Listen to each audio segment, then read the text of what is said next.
નમસ્કાર મિત્રો, આજનું મારું મોતી છે તમારી પ્રગતિ જોઈને આવનારા મિત્રો.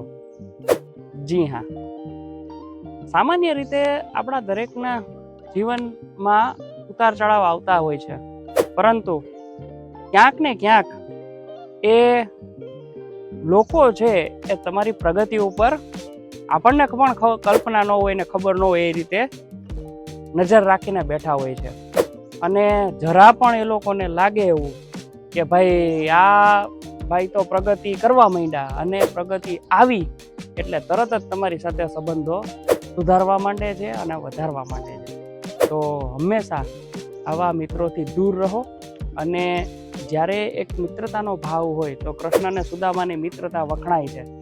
એ સુદામા છે એ કંઈ નહોતું એમની પાસે, તો એ દ્વારકા નગરીના રાજા કૃષ્ણ ભગવાન છે, ખબર પડી કે મારો સુદામા નાનપણનો મિત્ર આવે છે, તો ઉઘાડા પગે દોડીને એને મળવા ચાલ્યા ગયા.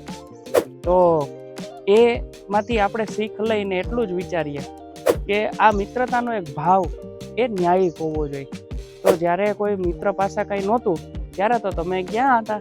તો જ્યારે જરૂર હતી ત્યારે કોઈ હતા નહીં. તો હવે પ્રગતિ જોઈને બધા સંબંધો રાખવા ને અરે ભાઈ કેમ છો કેમ નહીં, તો એ બધી વસ્તુ ખોટી છે.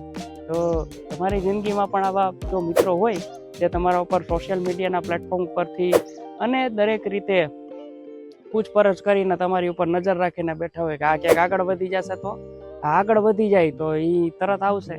આવા લોકોને ઇગ્નોર કરો અને હંમેશા જે ન્યાયિક વાત કરે છે, તમને ભલે ખોટું લાગે પણ તમારા મોઢા ઉપર સાચી વાત કરે છે, આવા મિત્રોને તમારી જિંદગીમાં અને જીવનમાં સ્થાન આપો.